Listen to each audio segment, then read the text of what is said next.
Good. Cool. So we are here. That's good. Welcome again to the Boost Your Sales session on the 25th of August. And today we are going to talk about, well, first of all, we are going to talk about, is it more sales or is it more clients that you need? So I know that for some of you who don't have clients yet, it's all about having clients. But once you've got those clients, you may want to learn, how best to assess, do I need more clients or do I need more sales? So if we look at, how many sales you currently have per month, or how many sales you would like to have per month, even if you look at next month. So let's say in September, for those who don't have any clients, how many would you like to have in September? And the next thing is, or maybe the good idea would be to kind of have an idea of how much revenue you want to, or you are able to live on or live by having in a month. So that would be a good starting point for you. Now, the next thing is how many clients, how many more you would like in 3, 6, and 12 months, because this will give you some kind of path. And it's normal that it starts slowly and then it just literally skyrockets. So you may say that, in 3 months' time, you want to have 5. In 6 months, you want to have, 10 or 20. And then in 12 months' time, you want to have 100, which is, again, very much achievable, because as you get going, things get easier because people tell other people how good you are and what your services or your products are. So again, that will help you along the way to achieve more. Now, what is the value of a client within a year? So let's say that you have one client, and for example, if you guys running those the sessions, would this client just be on one session? So that would just be, would they be just on one course, or is there an option for them to go on another course after they finish this? So just have an idea in your head. If you look throughout the year, how many times will this person, will this client buy from you? Would that be just one, or would that be more? Are there any potential add-ons that you can kind of attach to your service that can increase what you're selling? So for Lauren, for you, if you've got if you sell one arts and crafts product, it may be that in a month this person will need something additional. So it may be that the whole value of your client is within the year will be, I don't know, will be £50, £100 per client. So it may be that within a year you don't need as many clients because you've got this repeated business. But if you've got, for example, a big course, I know that for my 7-week program, probably people just need to be on it once, and probably once in their lifetime rather than once every year. Because that once they've got this material, they know how to do it, they will be able to repeat it. So again, I probably shoot myself in the foot a little bit with that, but that's how I think. If I give people enough so they can do it themselves, that's perfect. But if they need a bit more, then I can help more. So there are some add-ons if they want to do it. If they want additional support, I can give it to them. So have a think in your world. Within a year per client, how much are going to spend with you? And then, the last question is, how many clients you had or you would like to have through word of mouth? Because word of mouth is free and it's very accessible. So if you have one client, try very hard to get this one client.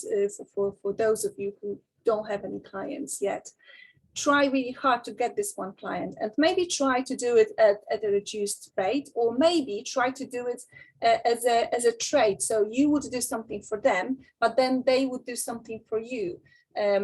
So just be creative. Just think of a way to work with a client, because if you work with a client, you've got an experience of, is it actually what they need?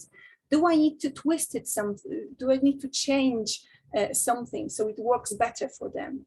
I would encourage you to maybe look at collaborations, see how you can add value to someone and then give it back, maybe not necessarily in a monetary terms, but if you've got one client, you've got at least one review that you can use in 4 or 5 ways, and having a social proof and for someone else to say how great you are is much more valuable than you saying how great you are, although I'm sure you are great, but it's much more powerful if you've got somebody else saying that. Okay, so let's move on to current clients. So for those of you who have clients, who is this client? Who are they exactly? If you look at this at those photos, can you see your client? Is it a man or woman? What situation they are in? What do they all have in common? Because it may be that you have various, if you have different types of services. So your client, they're actually, you can divide them into 2 or 3 groups, and each one of them will react differently to what you are saying and to what you'll be putting out there. So today I was working with a cosmetics company, and I created a plan for them for the year. And they have 5 customer personas. Okay, so one of them is a busy mom. Another one is an eco-cautious person who wants to use the best cosmetics for planet, but also for themselves. Another one is a student. There are 2 more.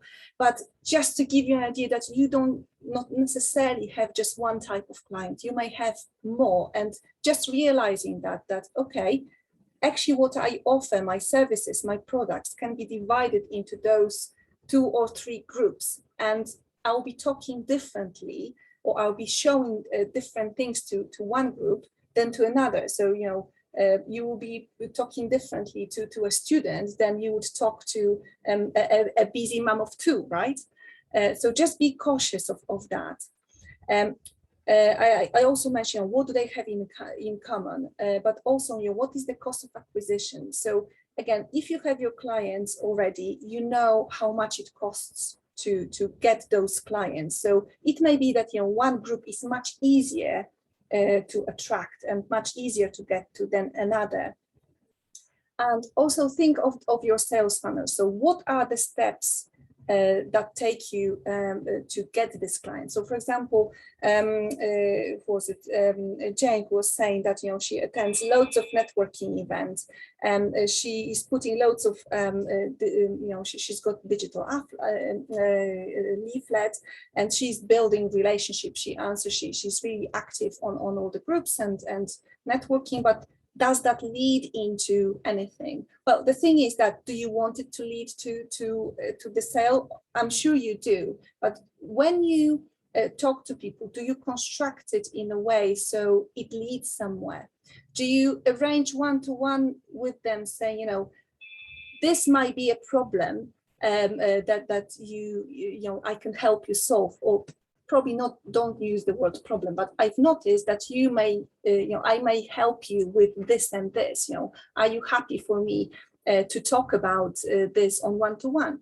And this way you are opening yourself to much deeper conversation, and again, those people may open up to you much better than in a networking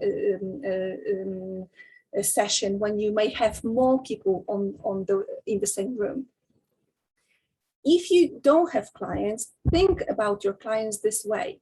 So again, who you are trying to attract, who is actually who you are talking to. And again, there's nothing wrong in having 2 or 3 different people in mind, or groups of people in mind, and see how is best to attract them. So if you look at ideal client, and again, there is a difference between talking to Mary and talking to Antonio, right? Their world is so dramatically different that you will be talking to them differently. And when I say ideal client, I know that when you are starting a business, you want to work with everyone, or because you need money.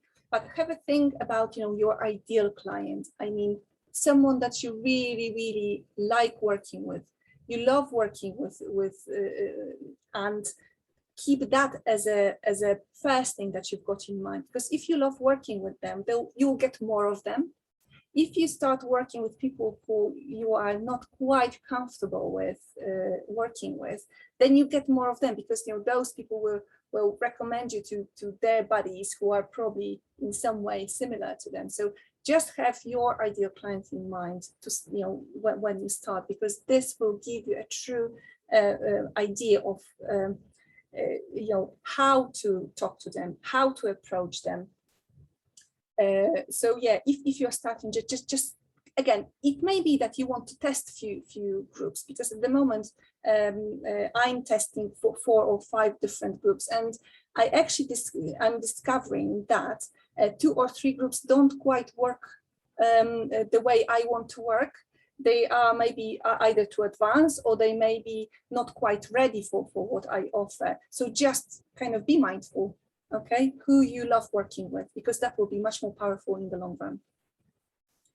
Now, this is the ideal client challenge. So the step 1 is to find a photo of an ideal client. And you can do it now quickly, or you can do it while we finish or tomorrow, and just have this ideal client in front of you all the time. Because if you've got someone in front of you, it's easier to speak to them. You know how they look like, what kind of behavior you can expect from them. So having this ideal client in front of you all the time will help you, again, to talk to them better. Also, how did my ideal client found me? How did I find them? Or how would you like to find them? Okay, just have a think. If you've already engaged with somebody who you would like to become a client, how did they come about? So, Jane, for you, is that more, do you engage more with people when you are in networking, or is it more coming from social media channels? Sarah, the same from you. Is it, where are your customers coming from? Is it more, do you connect with them easier and better on social media channels, or do you send them emails and they come to you? What is the best way for you? So just have a think, where's your ideal client now? Okay, so do you guys have any questions?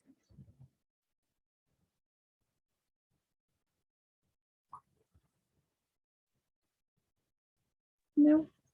Well, I think that the one question that springs to mind for me, Anna, is this constant battle with trying to identify who your ideal client is. And it doesn't matter who I speak to, or what training I do, everybody says to niche down and try and find one lane and stick with it. But I find that really quite difficult. The marketplace that I'm in is very competitive, and there are many, many other personal stylists out there. And I think that because I'm a plus size lady, that's very much my niche. But actually, I find increasingly that I'm attracting ladies who are younger than me, a lot slimmer than me. And I haven't overtly gone out and talked to those people, but somehow they've found me and been attracted to come into my group. So it's this constant battle between, do you try and stick in one lane and have one ideal client, and niche right down so that you're only ever talking to those people, which I'm told is more effective? Or do you try and find, as you said, 2 or 3 different personas? So that's a question that I haven't yet resolved in my own mind yet. I think having more than one, because again, that's something that I struggled with, because if I try to talk to a startup, it's completely different if I want to talk to somebody who ran a business. Those both people are stuck in their ways and they're looking for the way out. And if I talk just to startups, I'm closing my opportunity to talk to the other ones. But if I talk to the business owners who run their business for a few years and want to kind of up their game, that's when I talk to them. So the thing is that, as you say, because those people find you, you didn't put any effort into those people finding you, right? Those who are slightly younger, different size that your ideal client is.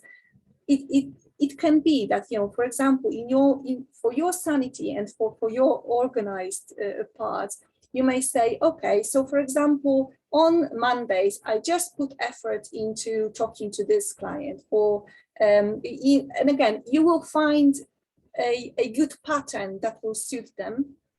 So, those plus ladies, do they, when do they respond? Do they talk to you more during the day? And those kind of younger ones, do they talk to you in the evening? So again, that is the way maybe to try to differentiate them. Just find a way, because trying to find the one when organically you've got others coming from kind of nowhere without you even putting the effort into it.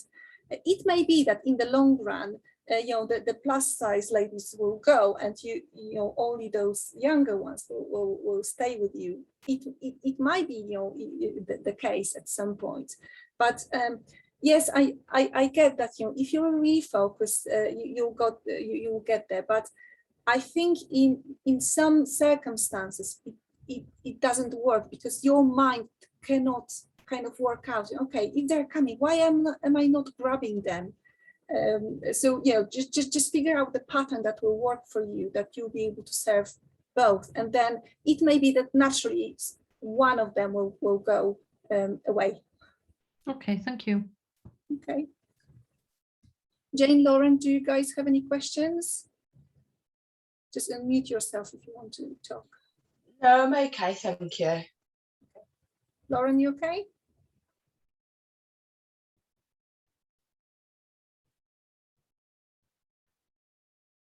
Just unmute if you want to speak, Lauren, okay?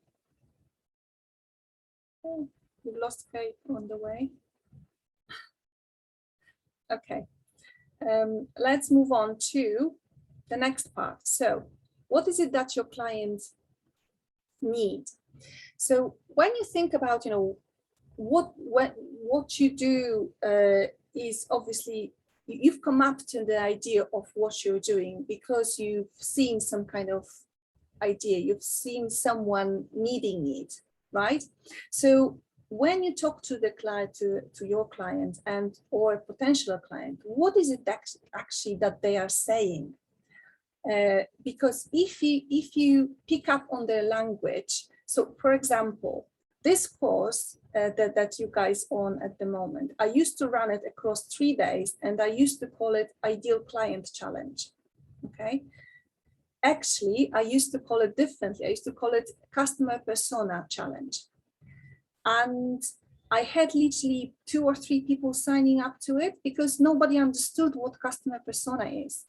Okay. So then I ran a poll asking, okay, so how do you call a person that you want to buy from you?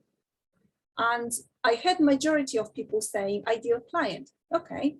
So then I kind of ran the course and the ideal client persona, but I found that, okay, ideal client is okay, but it's not kind of maybe tangible enough.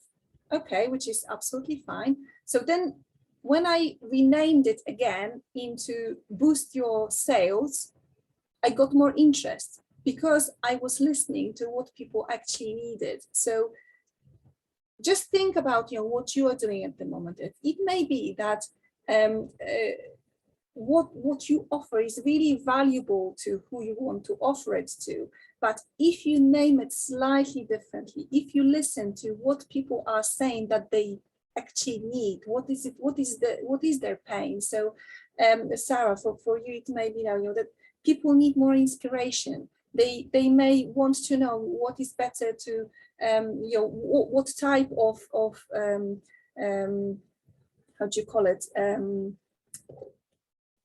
So I'm getting into your territory, so I don't know. So for example, I think I'm a winter and again, I don't know what is it, the kind of, what is it called? So again, there are some colors that would suit me better. So this is an easy way probably to get into people's world, because you'll say, okay, do you know what you are? And if you offer if you do some kind of checkup on, so people can think, oh, I'm this, so so what is it for best for me to wear, and then you kind of divert them into your courses.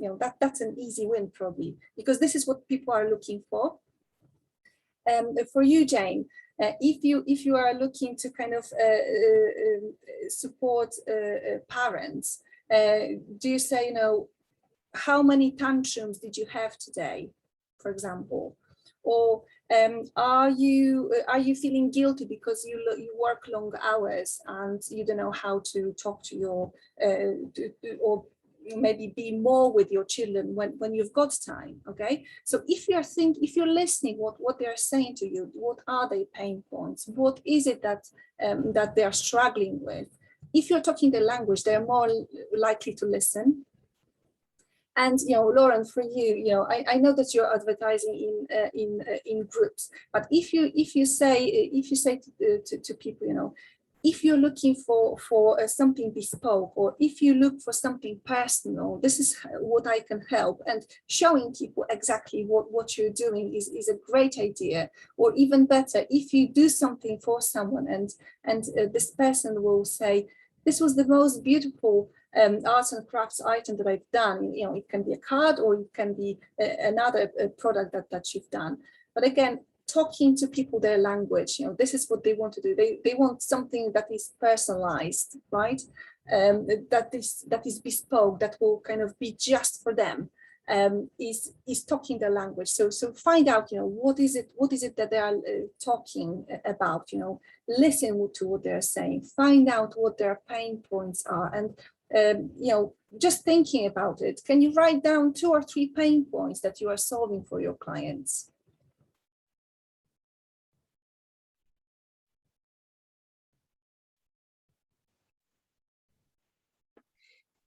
Anna, can I just pick your brains there then? Yeah, go for it. So with all the networking and kind of getting out there with my services and what I do, I have had a few people engaging, and there's a few people that have said, like, I am interested in your services and I'd like to know more, but they haven't said anything else. So would that be for me to then follow up and say, let's have a call, or let's talk about it? And even if I've done that and they haven't took me up on that call, what's my next steps? I would remind myself again, and what is great, and what works for me, for example, is that I just not for the first time when I get in touch with them, but on the second or third message, I send them a link to my Calendly. Do you know what Calendly is? Yeah, so I haven't got, I'm not that techie yet that I've got things like that into place. Okay. And the person that I was speaking to knew that. So it was just a case that she'd expressed that she's interested in my services because I took her on for some of her services. And at first I wanted to do a business swap, but she wasn't open to that. So I paid for some of her services to be able to help me with my my posters. And then she was interested in knowing more about my services. And then when I asked her if she wanted to do a call, she didn't respond to me. So is it just in case of reminding her or asking her again?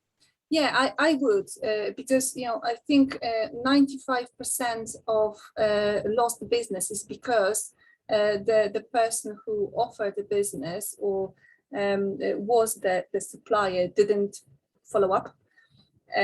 So I would encourage you to do it, but maybe if you find that you get that a lot, maybe what could help is to say, I'm free next Tuesday at 10 a.m. and on Thursday at 2. Which one suits you best?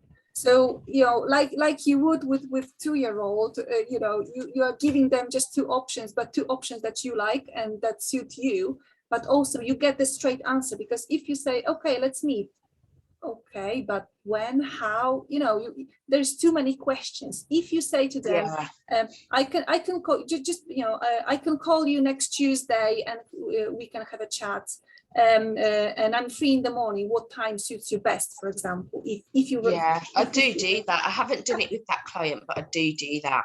Okay, that's good.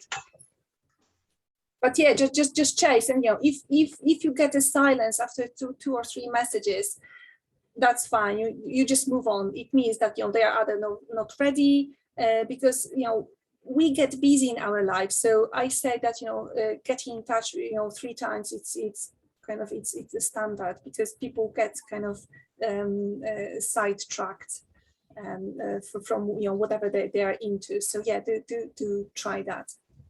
Okay, thank you. I agree. Yeah, thanks. Okay.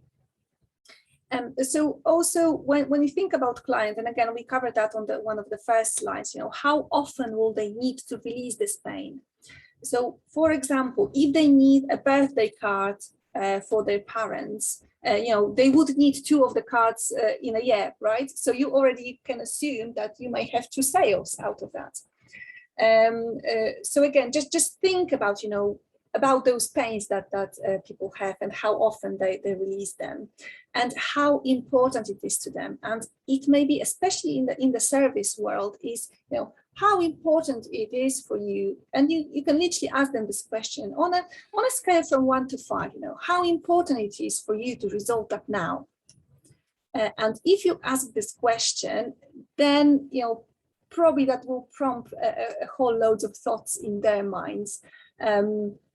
Because they might have not thought of it, and if they think, okay, it's kind of 4 or maybe 5, that means that they really need you. So again, you can just be a bit more kind of open to suggest, this is what you need. I think this is what you need, but I might need a bit more information about you before I kind of fully tell you what is it that we will do together. Okay. Do you guys have any questions about that? No? Okay. How do you help your client? Okay, so when you think about what you offer your client, what is it that you are giving them?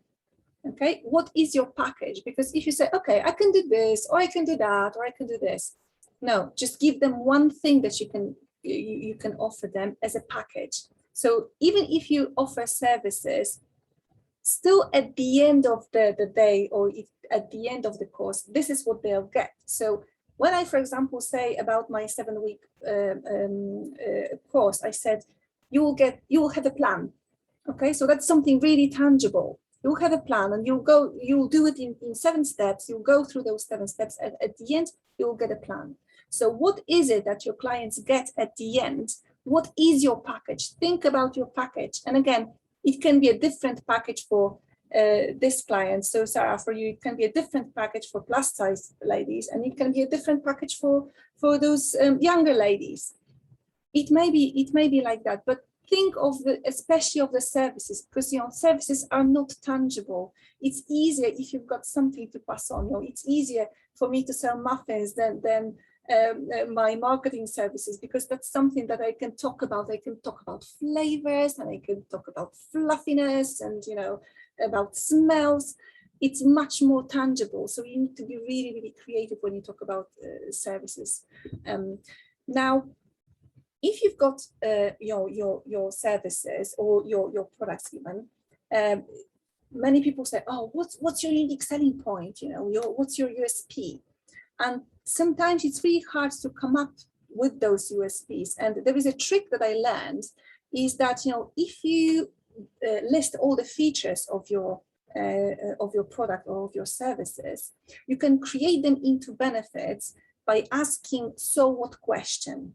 Okay, so for example, if we've got that's the white fountain pen. Okay, so I say, okay, that's a white fountain pen. That's a feature, right? So what? So if you hold it, you feel it's really nice and light. So what? So you don't need to use force, and you can go with the flow when you write with it. So what? So you can write beautiful messages that will let your mind flow. And this is much more picturesque than, that's a white fountain pen, right? So if you ask yourself, so what questions enough about your product or about your service, you'll get into really beautiful USPs that you can then use into everything that you are doing. Then 2 questions that are really important. Why would the clients buy from you? Because it may be that there are many people in the space that you are. They may be doing things more or less the same as you are. So why would they buy from you? What is it so unique about you that they will buy from you?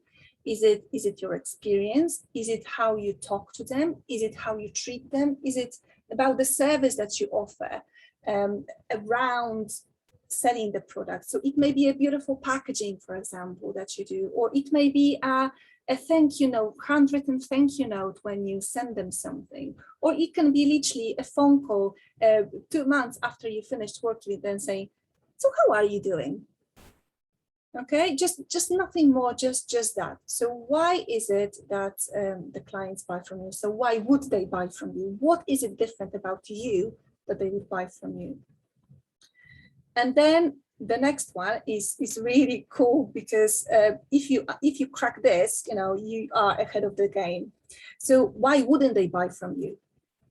And you can say, I don't know, people may not buy from you because I've got curly hair and they always wanted to have a curly hair, so they don't buy from me because they always wanted that and they don't have it, so they say no, thank you. Okay, so I know it's trivial, but there are some kind of more tangible or better ways that you can find the reason for. So it may be because your services might be too expensive for them, or it may be that you haven't connected you haven't connected yet on a proper level. So you need a bit more kind of know one another a bit more, or it may be that they already have some other suppliers, so it's harder to get them out of that space and start to talk to them a bit more.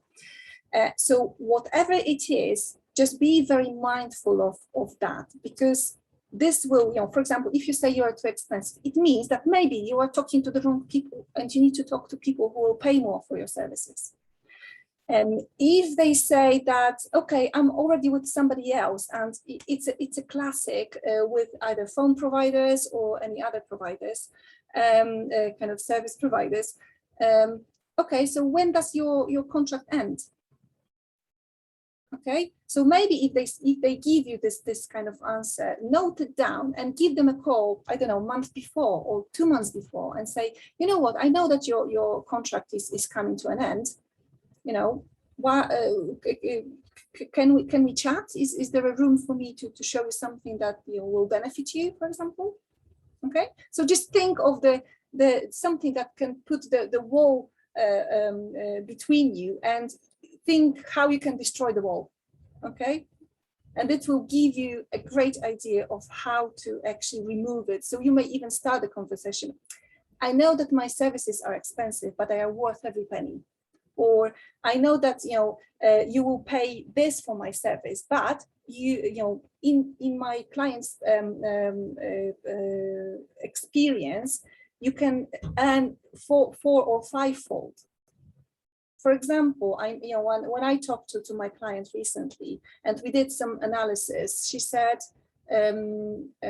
okay, so it looks like I've got 2.5 times more inquiries, so 250% more inquiries coming into the business than I had before you start helping me. So that is a great one. So if somebody say, oh, your services are expensive, I said, they might be, but in 6 months, if you've got those results, is that too expensive?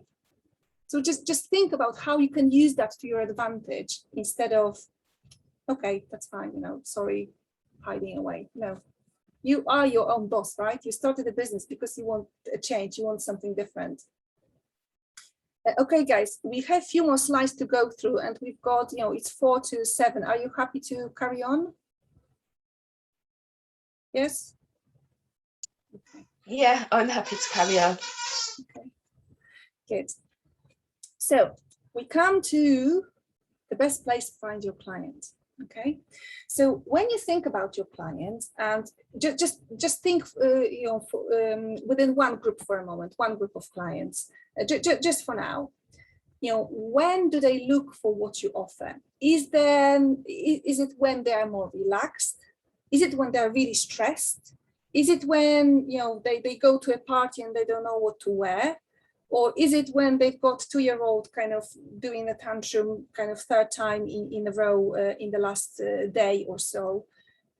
When is it that they are looking when they're looking to release this pain? Another thing is, when do they like to hang out? So Jane, for you, it may be that, when do people who want to talk to you hang out? There may be mums groups. And again, some mums may be kind of a bit more reluctant to let's talk to you because you know what you're talking about. They may not feel kind of happy to talk there and then, but you may give them a space of saying, okay, let's arrange one-to-one to talk about it. Or it may be that your ideal client is a businesswoman who literally, she has 2 kids, but she doesn't know how to handle the kids, and she feels guilty that she works all the time and she doesn't have time for her kids. And literally, when she wants to sort this out is during the weekend, when she's thinking, okay, now I've got the time to do something with my kids, but I also want to do it right. So it may be that, for example, on Friday evening, she looks into those tutorials of how to deal with the kids, or how to best spend time with your kids. Does that make sense, Jane?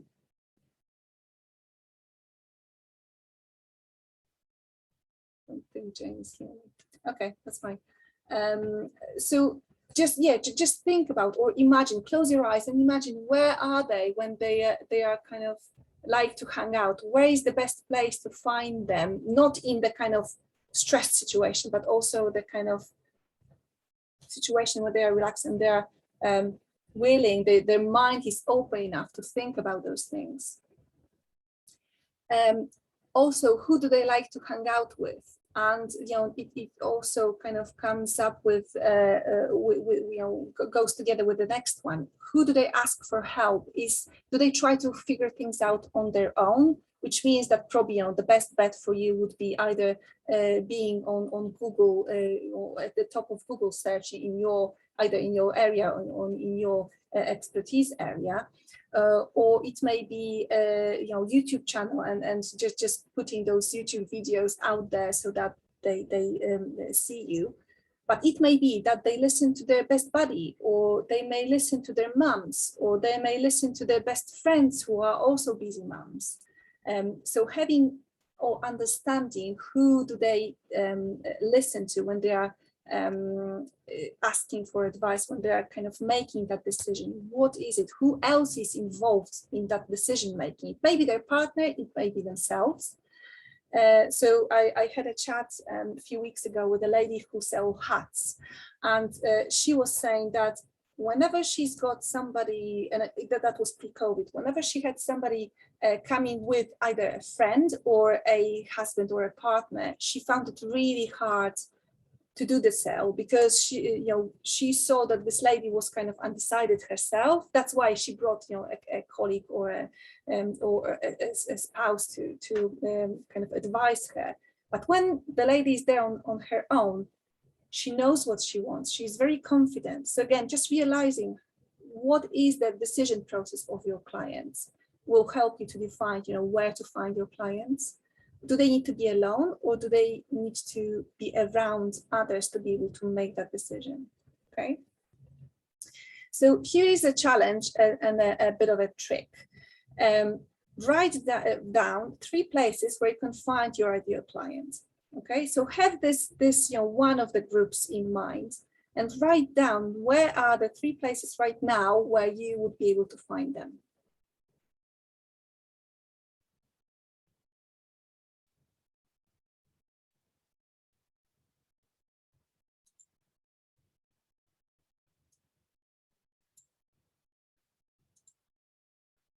and then note the AIDA script to attract them. So when you think about attracting clients, it's best to use, or you can try, if you haven't already, try this sequence, which is attention. So try to grab their attention with something tangible. So I don't know, we may say that, 90% of women don't wear the jeans that really suit them. I don't know if that's the case, but that may be the figure. And then get them interested, okay? And you may say, what if I told you that there is a way to find out in 2 seconds what type of jeans you can wear or you should be wearing to look slim or slimmer? And then add the desire, and you can say, literally, almost giving them or trying to get them into that state where they really want it. And then the next one would be action. So that would be the link to for example, to this tool that will help them figure out, okay? So if you think this way, so grab attention with something shocking, usually something shocking works, that will kind of blow their mind, say, oh, I didn't know that. Or also attention, good attention kind of seeker is when you start a sentence with, did you know? Because we like to know that we know everything, but we don't know everything. So if you say, did you know, and then put something that will really blow their mind or start off with that, that should be a good one. So with that in mind, just write a script or a post or a blog that is in that sequence. Usually it works better if it's some kind of advert. So it may be that you've got your sequence either in the post or in the advert that will kind of blow their mind and get them into action. But make sure that you give them a clear action, not, oh, here's my phone so you can call me, or you can send me an email, and you can also connect with me on LinkedIn, and here's my website. That's too much. Just give them one call to action so they are absolutely clear how to get to you. So this is my attention span. So there is a 60 to 70% chance of selling to an existing customer versus only a 5% to 20% chance of selling to a new customer, which means that if you've got clients already on, or once you've got clients, it's so much easier to sell to them. And I'm not saying that, so they buy it necessarily. It's easier for them to, for example, ask for a referral, or it's easier for them to buy for something for someone else. So, Sarah is in the same group as me, and there is a beautiful pajama lady. And when she sells pajamas, I say, oh, so how many pajamas they can buy? I said, okay, they will buy a pajama for themselves, but then they will buy a pajama for someone else. And then I know that she introduced tunics. So again, that's another option to sell. And then she introduced a shorts pajamas. So again, that's another way to sell. So you don't need to necessarily sell to the same person. So she buys it for herself. She may buy for others. And if you, for example, bought gift vouchers, they can buy it just about to for anyone. So just have a think, how you can scale it up, what else you can use so that the client buys more from you, but not necessarily, for themselves. They can buy for others as well. What's your client's journey? So when you think about your client, how do you meet your client? So it may be that it's a networking event. It may be that they've seen you somewhere online. It may be that you want your client to find you on Google and then come to your website. Just have a think, how do the client meet you for the first time?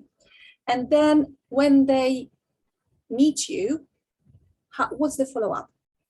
Do they buy straight away, or is there a longer way? Is there a let's have one-to-one and then we can see what we figure out, or is there a buy button straight away? So just understand how you want them what's the best way for them to convert? You know, do they need a bit of warming up and a bit of kind of let's get to know one another before you buy? So understanding that is crucial. Then abandoned basket. There are literally the ways that customers, when you leave an abandoned basket, especially in bigger stores, just try it. When you buy online, leave an abandoned basket for, let's say, 2 or 3 days, unless you really need the product right now. But just do this and try it. And probably 90% of retailers would have either a reminder or a reminder with some kind of percentage off, just to kind of encourage you to buy it, because they know they've got you, right? They've got you're almost there. So I would encourage you to think about your abandoned basket. If you've got somebody who is really, really interested, you know, how do you keep them alive? How do you don't close the door straight away? Obviously, you know, and again, that's what I'm doing usually when I send an email saying, okay, so just tell me so I don't bother you again. Is that something that you really want to get on with? Is that something that you really want to get sorted? Or, you know, if you say to me that, you know, I can get in touch with you in 6 months, I'll do that. But, you know, I don't want to waste your and my time and send you repeated messages, because that's not the way, you know. Just be clear and just be frank. Where are you and how you want your clients to move along? Or if it's a no, that's a no. But if they say no, thank you, ask them, is there anyone that you can think of that I can help? Because then you are not closing, you might be closing the door for this client, but then you are opening another door for introduction to another client. We've got 3 more to go through, and the last one will be an interesting challenge. But yeah, let's go through shopping experience. How easy do you make it for your clients to buy from you? And I get that, you know, not all of you, and probably none of you are in a situation where you literally, yeah, I want it, click buy, that's it. Usually there is a kind of slightly longer process. But when you go on, for example, if it is a way of paying for something, do you make it easy? Is it literally a click of a button, or do they need to go through kind of 5 or 6 steps to get into that place? Make it easy, because if you make it easy, they'll buy more. Then thank you note. So thank you goes a long way. And if you show that you appreciate your client, that's again, you are a big tick from them. And that's what quite a few businesses forget to do. So whatever you do, just always after the purchase, say thank you. Then packaging and delivery. And again, this is important, because even if you sell a product, and for example, if you deem to be an eco company and you sell something with bubble wrap inside, that doesn't give you a great impression of being eco, right? So just be very mindful of how it's kind of handed and delivered, and also delivery. And you know, I have tried, you know, especially with my muffins, I've tried different couriers, and they are bad as one another. So I now got back into sending my muffins through Royal Mail, and it's a first-class service. So it usually gets there either the next day or the following day. But this is the best service I get. So I will stick to them, because I don't want the muffins to come up, you know, those beautiful crafted muffins to turn up to be all mushed or banked, you know, I don't want that. So again, just be mindful of how you deliver your services. And also returns, because obviously, you know, with the service, you won't get the return. You may get some kind of, you know, if you're bold enough, you can say, if you won't get this result by this time, I'll give you your money back. If you're really bold, you can try that. But if you're in the business of, you know, when you can offer returns, do offer returns, because people very rarely do returns unless, you know, it's a wrong size, or you know, color may not fit. But again, that's probably a standard to be able to return, especially a product. So now, how do we keep clients coming back? So the first one is make your offer irresistible. So if you think about kind of freshly baked bread, you would, if you have a bakery literally, by your house, you would go there every day, right? Because, if you think of the smell, if you think of the an idea of how to make your breakfast or your lunch really tasty, you would think of a fresh bread. So if you take that idea into what you are offering, how do you make it so they almost cannot say no to? Share your story. People are nosy, and they like to know what you've been up to, why you are where you are, what have you also started your business in pandemic? How did you come into it? If you share your story, if you tell a bit more about yourself, people will warm up to you. And again, it's much more interesting and much more needed, especially if you offer services, because it takes some time for people to warm up to you. Keeping your clients up to date, and this is where I kind of, when I often bring, if you do regular posts, that's great. If you've got emails, that's even better, because then you can talk about it, but you can talk about everything that you do, but you can also give people some ideas of what are the courses coming up, and you just keep them fresh. Keep yourself fresh in their minds if you send them something, or if you keep popping it in their threads. Educate is a big one. So again, one of the main ideas for the post, I would say, is to educate. So even if you, let's say, give them some kind of statistics, or if you say, I've tried it, believe me, this really works, and you give them one piece of advice that really works. And goes a long way, because they may remember you for this one thing that you said. Related products. So again, thinking about retailers who in the baskets you would often see, this is what others bought when they bought what you have in your basket. So having the related products really works. But if you offer a service, you can also say, oh, did you know that I also offer this?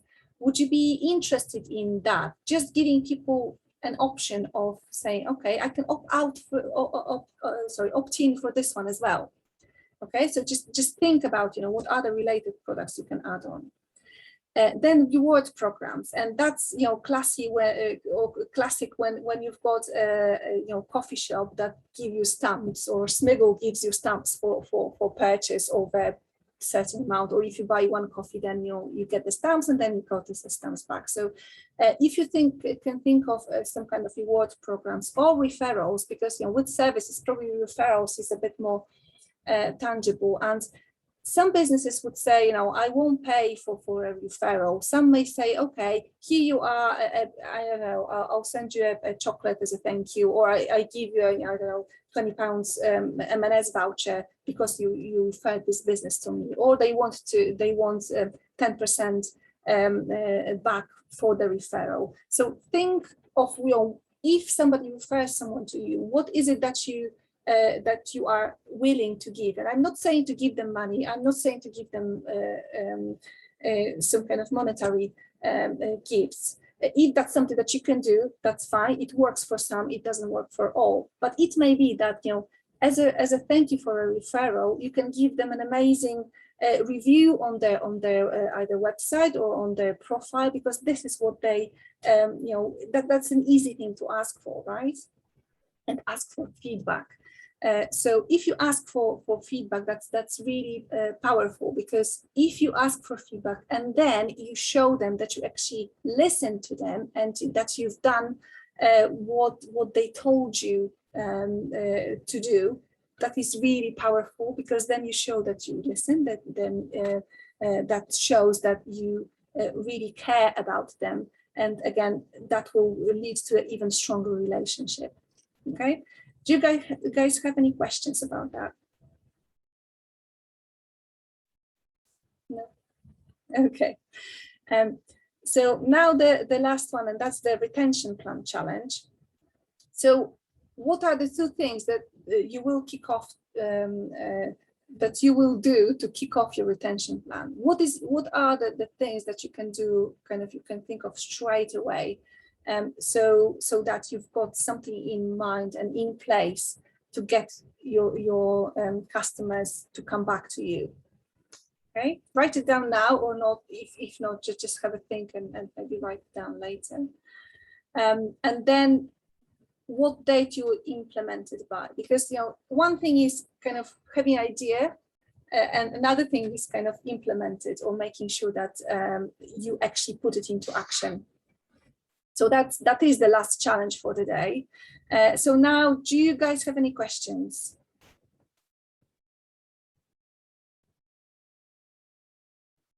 No? No, thank you. Not from me, no. Okay.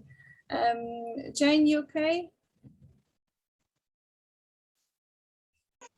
I'm okay, thank you. Okay, that's good. So, ladies, I would like to say huge thank you. If you want to get in touch, you know where to find me. You've got my email, my mobile. If you want to call me, then call me. But probably it's easier to catch me on email, because I'm on networking meetings and on clients' calls a lot. But yeah, please let me know on the email. And what I would maybe what I will kind of finish there. I'll stop recording now.